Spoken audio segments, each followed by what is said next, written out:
ચાલો છેલ્લે આપણે 45 નંબરના એમસીક્યુ એ અટકેલા હતા ત્યાંથી શરૂઆત કરીએ. એમસીક્યુ નંબર 46 તો એમાં તમને 100 સેલ્સિયસ તાપમાને ગૂંચળાનો અવરોધ આપેલો છે, અવરોધકતાનો તાપમાન ગુણાંક આપેલો છે અને 0 સેલ્સિયસ તાપમાને અવરોધ આપણને પૂછેલો છે. તો આપણી પાસે સૂત્ર હતું RT R0 1 plus alpha T minus T0. તો અહીંયા નાનું તાપમાનને આપણે સંદર્ભ તાપમાન લેવાનું એવું શીખવાડેલું હતું રિવિઝનમાં. જે બાળકો હતા એને ખ્યાલ છે, બરોબર? તો સંદર્ભ તાપમાન આપણે લઈ લેવાનું છે 0 ડિગ્રી સેલ્સિયસ અને જે મોટું તાપમાન હોય એને આપેલ તાપમાન લેવાનું. તો R0 આપણે ગોતવાનો છે. R0 એટલે 0 સેલ્સિયસ તાપમાને અવરોધ અને RT એટલે કે 100 સેલ્સિયસ તાપમાને અવરોધ જે છે 4.2. કિંમત મૂકશો એટલે જવાબ મળી જશે 47. અવરોધકતા વાહકના પરિમાણ ઉપર આધાર નથી રાખતી. 48. આદર્શ સુવાહક અને આદર્શ અવાહકની અવરોધકતા અનુક્રમે ρ1 અને ρ2 હોય. સુવાહક તો સુવાહકનો અવરોધ કેટલો હોય મિત્રો? સુવાહક હોય એનો અવરોધ શું હોય? 0 ને, એટલે સુવાહક છે. સુવાહકનો અવરોધ શું હોય? 0. તેથી એની અવરોધકતા પછી 0 જ હોય. અવરોધ અને અવરોધકતા એકબીજાના સમપ્રમાણમાં હોય છે. જેવો અવરોધ એવી અવરોધકતા.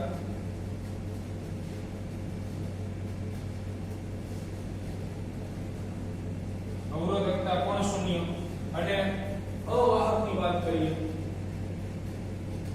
તો અવાહક ક્યારે કહેવાય? તો કે એનો અવરોધ શું હોય? મોટામાં મોટો એટલે કે અનંત. તો એની અવરોધકતા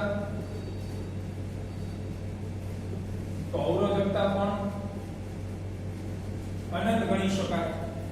બરાબર છે? એટલે જવાબ આવશે ઓપ્શન બી. 49. જુદા જુદા તાપમાન માટે વાહકતા માટે વિરુદ્ધ હાઈના આલેખો દર્શાવેલ છે. તો તમે ધ્યાનથી જુઓ. T1 T2 અને T3 માટે પ્રવાહ સરખો છે પણ સ્થિતિમાનનો તફાવત જે છે એ વધતો જાય છે. તો સ્થિતિમાનનો તફાવત જે છે એ વિદ્યુત ક્ષેત્રના સમપ્રમાણમાં હોય. એટલે T1 જે છે એ સૌથી નાનું છે, T2 મીડિયમ રેન્જ અને T3 સૌથી મોટું. 49 માની અંદર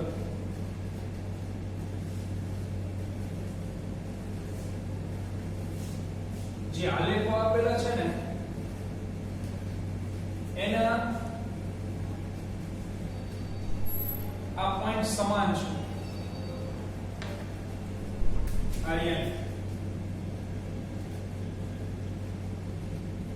એટલે પ્રવાહ સરખો છે દરેક માટે પણ સ્થિતિમાન અલગ અલગ છે. બરોબર? એટલે જેનું સ્થિતિમાન વધુ તો બે છેડા વચ્ચે સ્થિતિમાન વધારે તો ઓબ્વિયસલી તાપમાન શું થાય? વધે. આલેખ ધ્યાનથી જોવાની જરૂર છે, બીજું કંઈ નહીં.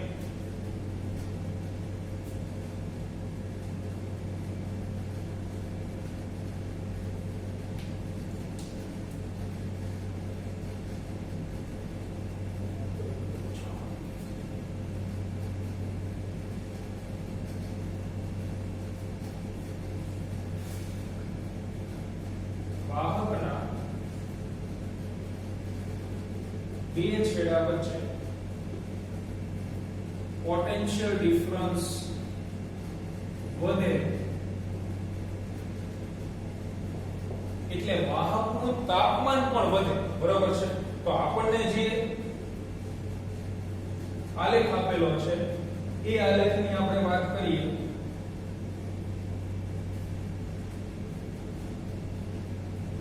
તેમાં આવી જશે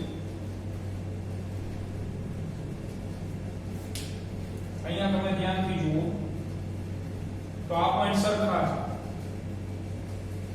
એટલે ત્રણેય આલેખ માટે I સરખું છે. પછી T3 આને કીધું છે T2 T1 પણ વિદ્યુત સ્થિતિમાન સમાન નથી. વિદ્યુત સ્થિતિમાન ત્રણેયનું અલગ અલગ છે. આ પોઈન્ટની વાત કરીએ તો એનું સ્થિતિમાન V1 ગણાય. આ પોઈન્ટ માટે V2 ગણાય. આ પોઈન્ટ માટે V3 ગણાય. તો તાપમાન અને સ્થિતિમાન સમપ્રમાણમાં છે. જેનું સ્થિતિમાન વધુ એનું તાપમાન વધુ. એટલે કે T3 is most greater than, બરાબર છે, આલેખ ઉપરથી કહી શકાય. ત્યાર પછી 50મો વાહકનો V વિરુદ્ધ I નો આલેખ V અક્ષ સાથે 40 ડિગ્રીનો ખૂણો બનાવે છે. V અક્ષ સાથે 40 ડિગ્રી. એક તો V વિરુદ્ધ I નો આલેખ લીધો છે, પહેલા એ દોરી નાખો.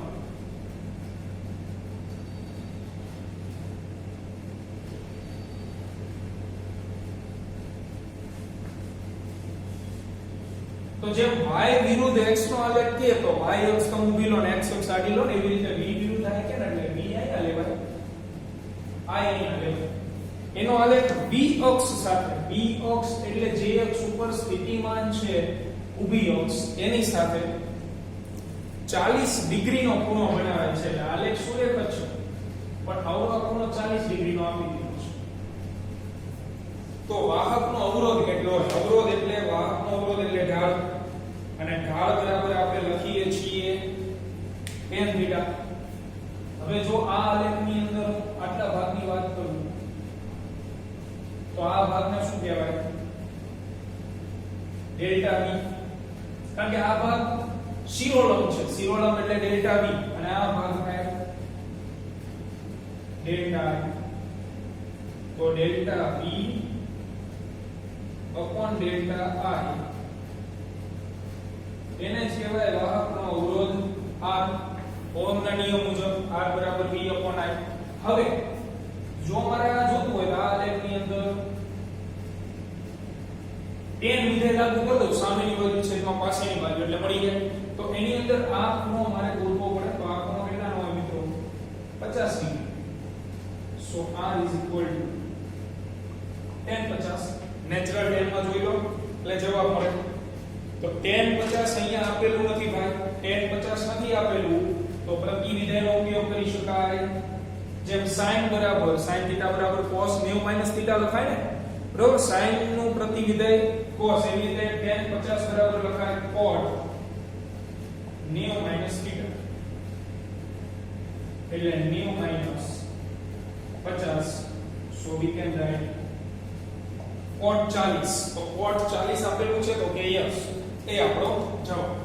ત્યાર પછી 51 નો જુઓ.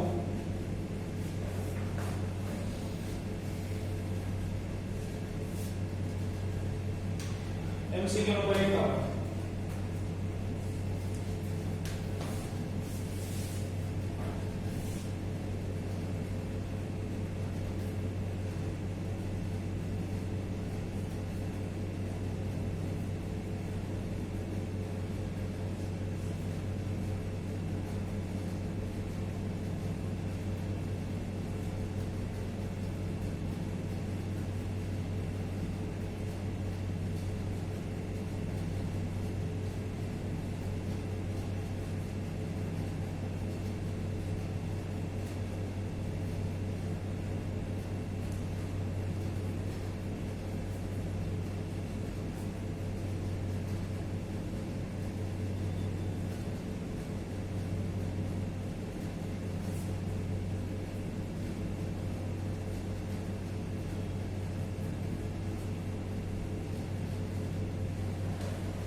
તો આગળ 51 નંબરનો MCQ. વાહક તારમાં એકમ પર દીઠ ઇલેક્ટ્રોનની સંખ્યા n છે. રચાતો પ્રવાહ નાવડી I બરાબર NaVdE.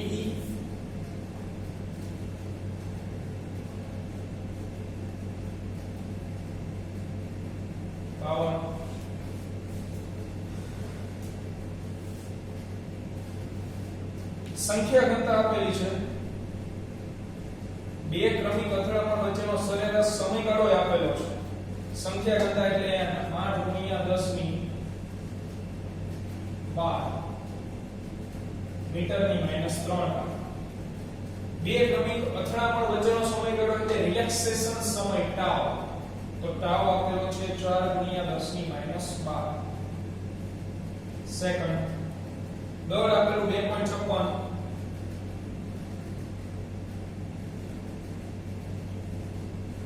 10 ની -27 કિલોગ્રામ. તો અવરોધકતા કેટલી? તો આપણે સૂત્ર તારવણી ઓલરેડી ભણી ચૂકેલા છીએ. ne² rho બરાબર m/ne² ટાઉ. થિયરી લેક્ચરમાં આવી ગયું છે.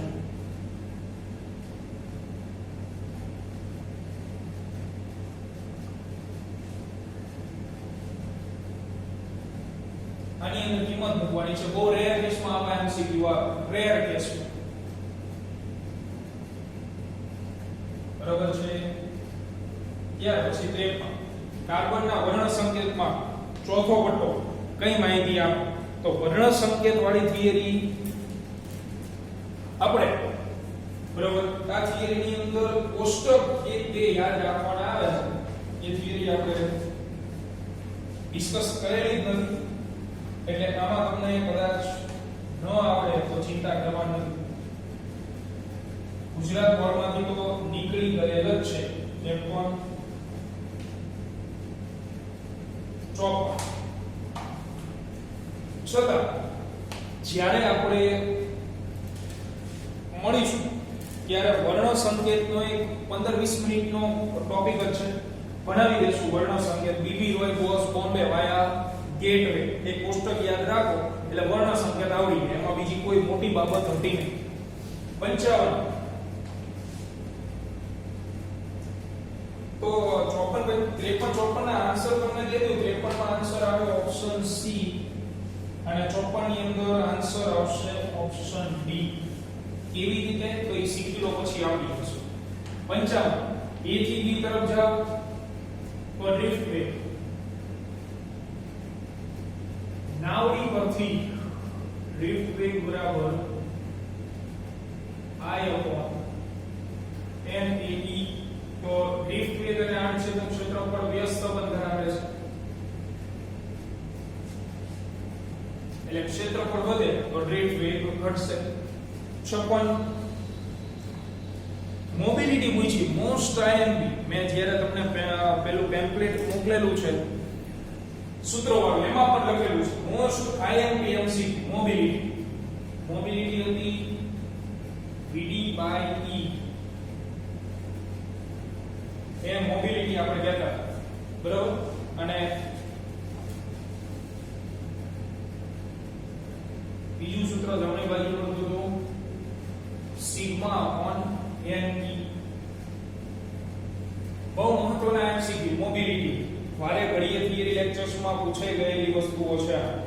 તો હવે આમાં તમને જે આપેલું છે રિલેક્સેશન સમય આપેલો છે ટાઉ ઇક્વલ ટુ 18.2 10 ની -12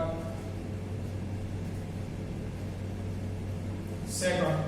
તો ઇલેક્ટ્રોનની ટોટલ ખાલી રિલેક્સેશન સમય આપેલો, બીજું કંઈ આપેલું નથી. તો હવે મોબિલિટીના મિત્રો આ બે સૂત્ર છે.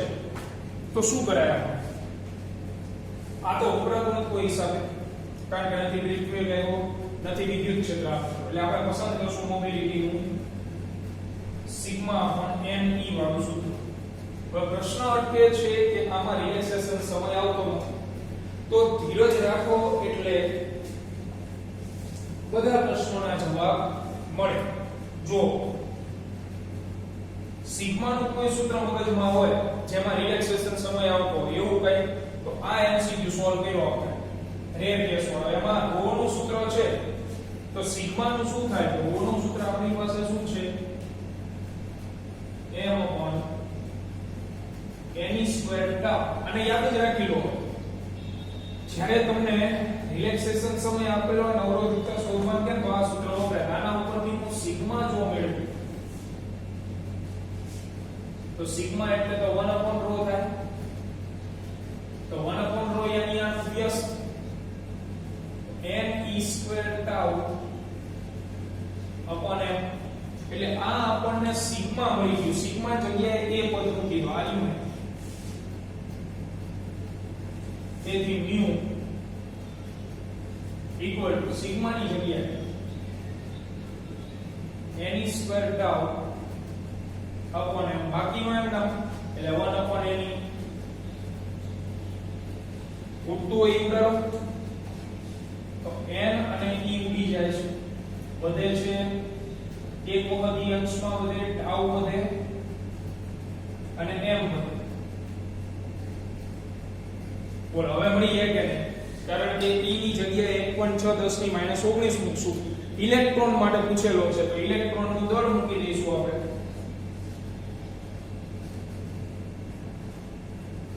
તો હવે તમારે કિંમત મૂકીને આન્સર લાઈન માં. ત્યાર પછી 57 નો MC ઇલેક્ટ્રોન નો ડ્રિફ્ટ વેગ. તો ઇલેક્ટ્રોન નો ડ્રિફ્ટ વેગ, ઇલેક્ટ્રોન હંમેશા વિદ્યુત ક્ષેત્રની વિરુદ્ધ દિશામાં જ હોય. વિદ્યુત ક્ષેત્ર ક્યાં હોય? ધનથી ઋણ. અને ઇલેક્ટ્રોન ક્યાં દોડે ભાઈ? તો કે ઋણથી ધન, એટલે કે વિદ્યુત ક્ષેત્રની વિરુદ્ધ દિશા. 58 એક ધાત્વિક વાહકના આડછેદનું ક્ષેત્રફળ અડધું કરવામાં આવે તો ઇલેક્ટ્રોનનો ડ્રિફ્ટ વેગ. તો મિત્રો ડ્રિફ્ટ વેગ જે છે એ કોઈ દિવસ વાહકના પરિમાણ ઉપર આધાર ન રાખે, એ બાહ્ય ભૌતિક પરિસ્થિતિ ઉપર આધાર રાખે. અથવા તમે એવું કહી શકો કે તમે એપ્લાય કરેલા વિદ્યુત ક્ષેત્ર ઉપર આધાર રાખે. કારણ કે રિલેક્સેશન સમયનું જો રિલેક્સેશન સમયની ડ્રિફ્ટ વેગનું જો તમારું સૂત્ર જોતું હોય તો ડ્રિફ્ટ વેગ બરાબર આપણે લખીએ છીએ પ્રવેગ ગુણ્યા રિલેક્સેશન સમય. બરાબર આવું લખીએ છીએ. પ્રવેગ બરાબર વેગના છેદમાં સમય. તો ઇલેક્ટ્રોન પ્રવેગિત ગતિ ક્યારે કરતો હતો? બે ક્રમિક અથડામણ વચ્ચે. કારણ કે એકવાર અથડામણ થાય એટલે વેગ ઘટી જાય, પછી બીજી અથડામણ માટે એને વિદ્યુત ક્ષેત્ર નવેસરથી પ્રવેગિત કરે. બરાબર એટલે આ રિલેક્સેશન સમયમાં ઇલેક્ટ્રોન પ્રવેગી ગતિ કરે. તો ડ્રિફ્ટ વેગનું સૂત્ર આ થાય. હવે પ્રવેગ મેળવવા માટે તો સોનેરી લાઈન 3 કીધેલી છે આપણે. F બરાબર m. સોનેરી લાઈન F ની જગ્યાએ વિદ્યુત ક્ષેત્રની હાજરી હોય ત્યારે QE. તો QE બરાબર m. તેથી A બરાબર QE upon m થાય. આવું થઈ જશે. તો હવે તમે A ની જગ્યાએ QE upon m મૂકી પણ દો તો ડ્રિફ્ટ વેગનું સૂત્ર શું બને? QE tau upon m.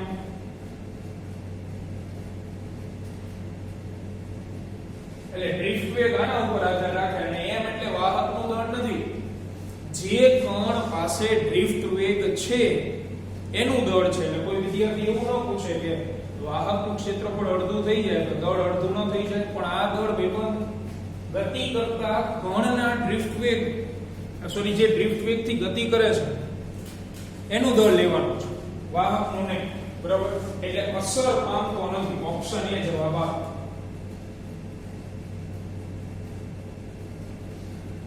એમાં ક્યાં ક્ષેત્રફળ આવતું જ નથી. 59 હોલનો ડ્રિફ્ટ વેગ. તો હોલ સેમિકન્ડક્ટર ચેપ્ટરમાં આવી ગયા. વિદ્યુત ક્ષેત્રની દિશામાં ગતિ કરે હોલ્સ.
ઓપ્શન એ જવાબ 60.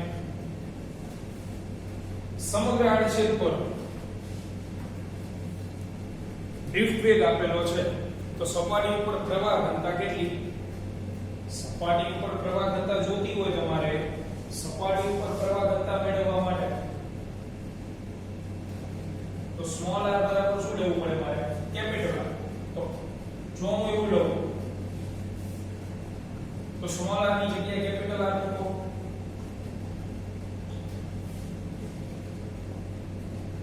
જીરો થઈ ગયો જવાબ. બરાબર. સપાટી ઉપર કીધું છે એટલે એના સિવાય કીધું હોત તો મળે.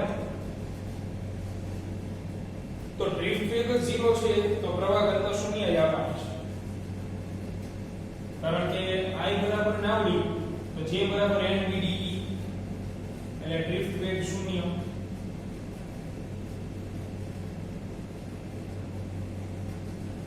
તો પ્રવાહ ઘનતા J બરાબર NVDE એ પણ 0. 61. એક ઇલેક્ટ્રોન વિદ્યુત ક્ષેત્રની હાજરીમાં આટલું સ્થાનાંતર કરે છે તો ડ્રિફ્ટ વેગ કેટલો હશે? તો ડ્રિફ્ટ વેગનું સૂત્ર કાપેલ અંતર છેદમાં લાગતો સમય. આ મૂકી દો એટલે જવાબ મળે 62. વિદ્યુત પ્રવાહ પૂછેલો છે અને જે કિંમતો આપેલી છે, ડ્રિફ્ટ વેગ આપેલો છે 8 × 10⁻10 મીટર પ્રતિ સેકન્ડ. એ વાહકના આડછેદમાંથી એકમ સમયમાં પસાર થાય છે. તો ઇલેક્ટ્રોન્સની સંખ્યા આપેલી એકમ ક્ષેત્રફળ દીઠ એટલે આમાં તમને સંખ્યા ઘનતા n પણ આપી દીધી છે.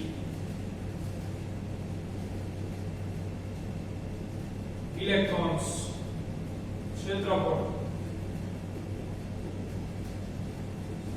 આટલું 4 સેન્ટીમીટર સ્ક્વેર. પ્રવાહ ઘનતા n ની જગ્યાએ 6 × 10⁻12 મૂકી દેવાનું છે તમારે. ક્ષેત્રફળ આપેલું છે NVDE વાપરી નાખો એટલે મળી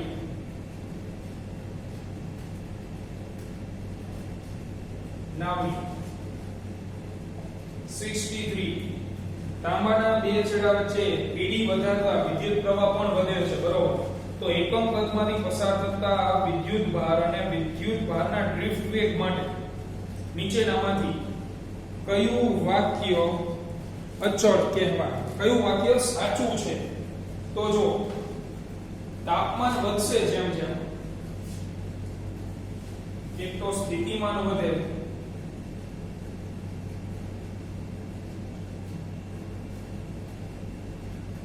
એટલે પ્રવાહ વધે. હવે પ્રવાહ વધવા માટે શું જવાબદાર છે? મુક્ત ઇલેક્ટ્રોન્સની સંખ્યા. પણ મુક્ત ઇલેક્ટ્રોન્સની સંખ્યા જે છે એ એકમ પદમાંથી જે વિદ્યુત ભાર એમાંથી પસાર થતો હોય એ તો અચળ જ રહે. સંખ્યા ઘનતા બદલાય નહીં.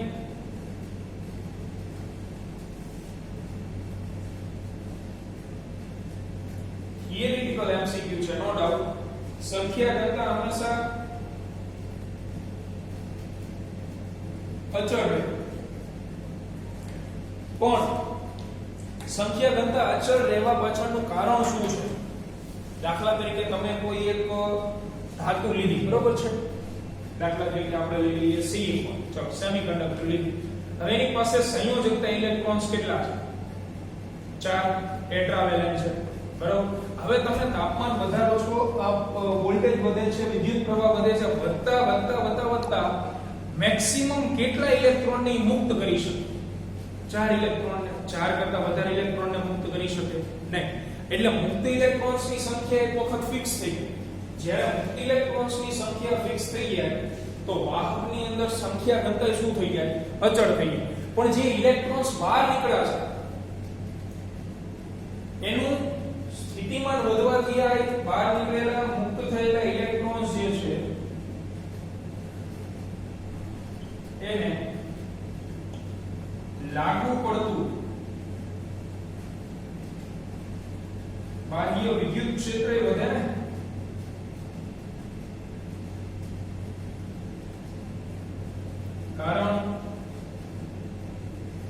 એ v બરાબર ev. તો ઇલેક્ટ્રોનને પ્રવેગિત કરવા માટે જવાબદાર કોણ છે? વિદ્યુત ક્ષેત્ર. એટલે ઇલેક્ટ્રોનનો વેગ વધશે.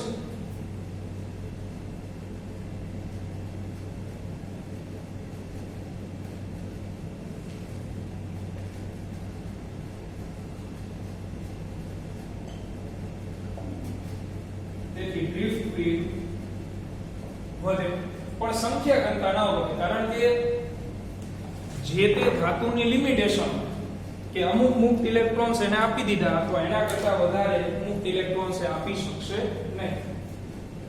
તમે ગમે એટલું સ્થિતિમાન વધારો. 64 વાહકમાં ઇલેક્ટ્રોનનો ડ્રિફ્ટ વેગ પ્રકાશના વેગની સરખામણીમાં નહિવત જ હોય. સીધી બાબત છે. પ્રકાશના વેગ જેટલો કોઈનો વેગ હોતો નથી. એટલે ઓપ્શન ડી. 65 વિદ્યુતભારની મોબિલિટી એટલે એકમ વિદ્યુત ક્ષેત્ર દીઠ ડ્રિફ્ટ વેગ વ્યાખ્યા મોબિલિટી. 66 તાપમાન વધતા સુવાહકનો અવરોધ વધે છે. કારણ તો સુવાહકની પાસે એક તો ઓલરેડી મુક્ત ઇલેક્ટ્રોન્સ મોટી માત્રામાં હોય.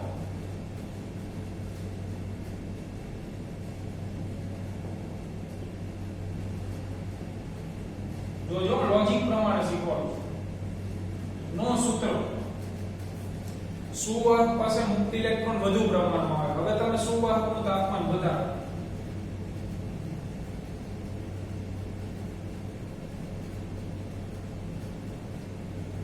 તો તાપમાન વધારો એટલે શું થાય? તો એક તો મુક્ત ઇલેક્ટ્રોન હતા, બીજા નવા મુક્ત ઇલેક્ટ્રોન આવ્યા.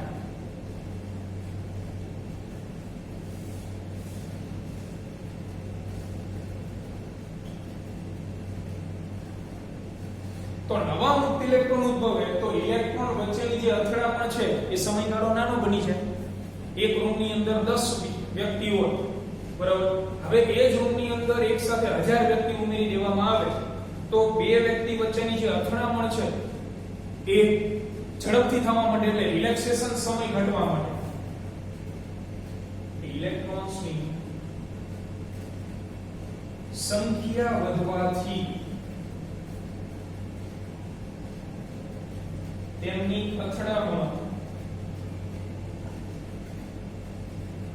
ઝડપી બને, અને અથડામણો ઝડપી બને એટલે રિલેક્સેશન સમય એટલે કે ટાઉ ઘટે છે. તો રિલેક્સેશન સમય ઘટે. 66 કેન્સર. કાર્બન અવરોધ નહીં વધતા. કાર્બન અવરોધના છેલ્લે આપણે ગણાય કાઢશું, એવું લાગશે ને એક સાથે. ત્યાર પછી 68 એ પણ કાર્બન અવરોધ. 69 mobility. Once again most favourite topic છે મોબિલિટી. ધ્યાન રાખજો, બરોબર છે. તો મોબિલિટી નો એકમ નીચેનામાંથી કયો છે? હવે તમે દરેક એકમ ગોતવા જશો તો મેળ આવે. તો મોબિલિટી પાસે આપણી માટે સૂત્ર છે, હમણાં લખ્યું હતું. મોબિલિટી બરાબર VD/E સિગ્મા અપોન n. તો પારિમાણિક સૂત્ર મેળવાય આના ઉપરથી. મોબિલિટી પારિમાણિક સૂત્ર મેળવો, જેને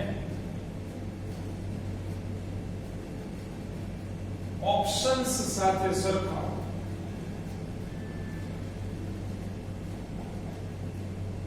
તો તમને જવાબ આવડશે, કારણ કે દરેક રાશિના અલગ અલગ તમે મેળવવા જશો તો આના તો 5 આંક મળે SI. એટલે બેસ્ટ તરીકો એ છે, સૌથી સારી મેથડ એ છે કે પારિમાણિક સૂત્ર મેળવી લો મોબિલિટી, અને પહેલા ઓપ્શનનું પારિમાણિક સૂત્ર મેળવો. જો એવું ને એવું આવતું હોય તો સાચું, બીજાનું મેળવો એવું ને એવું આવતું હોય સાચું, ત્રીજાનું મેળવો એવું ને એવું આવતું હોય તો સાચું. એટલે પારિમાણિક સૂત્ર એની સાથે સરખાવો, પછી જવાબ આવશે. એમાં જવાબ આવશે ઓપ્શન ડી. આપેલ બધા છે, બરાબર છે. ત્યાર પછી 70 70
કિર્ચોફનો પ્રથમ નિયમ KCL 1 વિદ્યુતભાર સંરક્ષણના નિયમનું આધારિત છે. બીજો નિયમ ઉર્જા સંરક્ષણ અથવા તમે કહી શકો વોલ્ટેજ.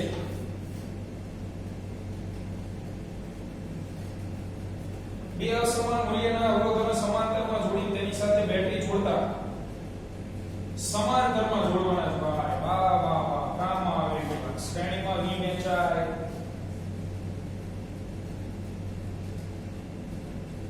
સમાંતરમાં I વહેંચાય.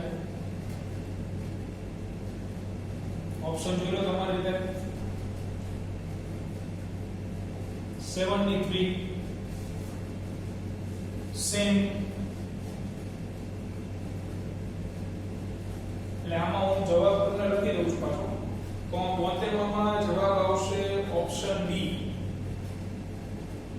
73 માં જવાબ આવશે ઓપ્શન એ. શ્રેણી જોડાણ છે સમાન આય. જે વહેંચાતું હોય એના સિવાયની રાશિ શું રહેતી હોય? સમાન. 74 માં MCQ આપણે તો સમાંતરમાં અવરોધો જોડવાના છે. જો સમાન અવરોધો સમાંતરમાં જોડીએ આપણે, સમાન અવરોધો સમાંતરમાં જોડતા સમતુલ્ય, તો 1/r equivalent equal to 1/r plus 1/r plus up to plus 1/r. એટલે છેદમાં તમે r લખો, અંશમાં સરવાળો. તો n અવરોધોને ધારો કે જોડીએ, n એટલે અવરોધોની સંખ્યા, એટલે n/r. તો r equivalent will be r/n, જ્યાં n એટલે જોડવામાં આવતા અવરોધોની સંખ્યા અને r એટલે જેવા અવરોધોને તમે જોડવા માંગો છો એનું મૂલ્ય. તો અહીંયા કયા અવરોધને જોડવાના છે? 1/10 ઓહમને. અને એવા કેટલા અવરોધોને જોડવાના છે પાછા? 10 ને. તો સમતુલ્ય આવે 1/100 ઓહમ. ત્યાર પછી 75 વિસ્ટન બ્રિજ 10, 30, 20 અને 60 PQRS 4 ભુજાઓ તમને આપેલી છે. બરાબર. તો જ્યારે ક્રમ આપેલો હોય ને, ક્રમ વિસ્ટન બ્રિજની અંદર,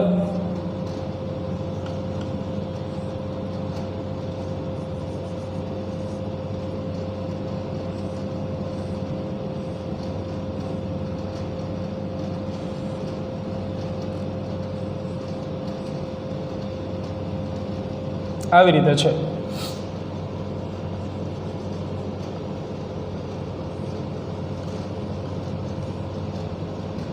હવે આમાં ચોખ્ખો હકીકતમાં આકૃતિ આપવી જોઈએ. આમાં ચોખ્ખો ઉલ્લેખ નથી PQRS કોને કહેવાનું છે. તો તમે રેન્ડમલી ગમે એને કહી શકો. દાખલા તરીકે આને હું 10 ઓહમ કહી દઉં, આ છે 30 ઓહમ, આ છે 20 અને આ 60. જનરલી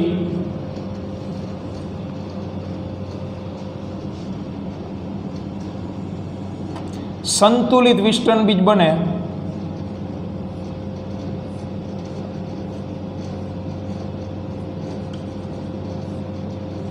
એવી ટ્રાય કરાય ભાઈ. શું કામ? કારણ કે એક માર્કમાં અસંતુલિત વિસ્ટન બીજ કોઈ દિવસ ના આવે. હા, JEE નીટમાં આવે તો એની ટ્રીક અલગ છે આખી. બરોબર છે. આ સંતુલિત વિસ્ટન બીજ છે તો ગેલ્વેનોમીટરમાંથી તો કોઈ પ્રવાહ વહેશે નહીં. સંતુલિત વિસ્ટન બ્રિજ છે, તેથી ગેલ્વેનોમીટરમાંથી વહેતો પ્રવાહ 0 એમ્પિયર. એટલે આમાં જ કોઈ પ્રવાહ નહીં વહે. તો 10 અને 20 બે શ્રેણી જોડાણમાં થશે, 10 ઓહમ ને 20 ઓહમ. તો પહેલું કામ તમારે આર ઇક્વિવેલન્ટ શોધવાનું કરવાનું, જે મારા ખ્યાલથી તમને આવડવું જોઈએ. કારણ કે આ બે શ્રેણી જોડાણમાં થાય એટલે 30 ઓહમ થઈ જાય, આ બે શ્રેણી જોડાણમાં થાય એટલે 90 ઓહમ થઈ જાય. એટલે આર ઇક્વિવેલન્ટ ગોતવામાં કંઈ તકલીફ ન પડવી જોઈએ. આ 30 ઓહમ 90 ઓહમ બે પાછા સમાંતરમાં થશે. એની સાથે આવડો આ પાછો શ્રેણીમાં થશે અને તમને વિદ્યુત પ્રવાહ ગોતવાનો કીધો છે,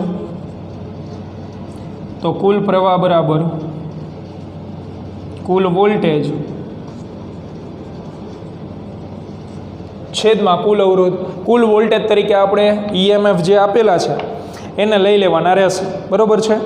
તો તમને તરત જવાબ મળી જશે. ગેલ્વેનોમીટરનો અવરોધ આપેલો 60 ઓહમ પણ નકામો, આમાંથી પ્રવાહ વહેતો નથી, સંતુલિત છે ને એટલા માટે, બરોબર છે. તો આ 75માં MCQ સંતુલિત વિસ્ટન બ્રિજ. ત્યાર પછી 76 76 નંબરનો MCQ.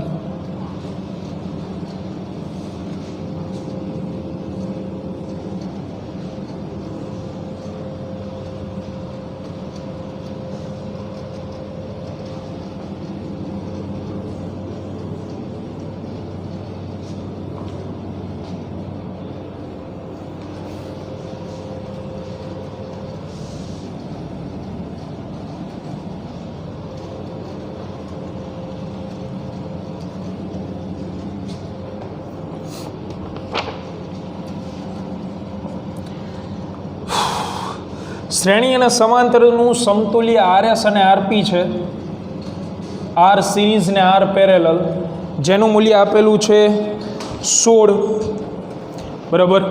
ત્યાર પછી R1 છેદમાં R2 4 છે, આ આપી દીધું આપણને. તો R1 ને R2 આપણે મેળવવાના છે, મેળવીએ એકદમ સિમ્પલ. તો પહેલાં શ્રેણી જોડાણની આપણે વાત કરીએ. તો મિત્રો શ્રેણી જોડાણમાં બેનો સરવાળો લખાય, સમીકરણ નંબર 1. સમાંતરની વાત કરીએ, પેરેલલ, બેનો ગુણાકાર અંશમાં છેદમાં બેનો સરવાળો. તો સમીકરણ 1નો ઉપયોગ કરો. तो समीकरण 1 पर थी R parallel will be R1 into R2. अपन यहाँ लिख सकते हैं RS. So we can get R1 into R2 equal to RP into RS. અહીંયા આવી જશે આ. ચાલો હવે અહીંયા આ રિલેશનનો ઉપયોગ કરો, પરંતુ R1 બરાબર લખી શકાય 4R2. તો આ R1 ને હટાવી દો, 4R2 લખો. બાજુમાં R2 હતું જ, આની જગ્યાએ શું લખશો મિત્રો? તો R1 into R2 RS into RP કેટલા છે? 16. તેથી 4R2 સ્ક્વેર ઇક્વલ ટુ 16. તેથી R2 સ્ક્વેર ઇક્વલ ટુ 16 છેદમાં 4. તો R2 બરાબર R2 સ્ક્વેર બરાબર 4. તેથી R2 બરાબર 2 ઓહમ થશે. જે તમે આમાં મૂકશો, R1 છેદમાં R2 બરાબર 4, એમાં R2 બરાબર 2 મૂકો તો R1 છેદમાં 2 ઇક્વલ ટુ 4. તેથી R1 બરાબર 8 ઓહમ થશે. સિમ્પલ વે, બરાબર છે. મળીએ નેક્સ્ટ લેક્ચરની અંદર, કન્ટિન્યુ કરશું.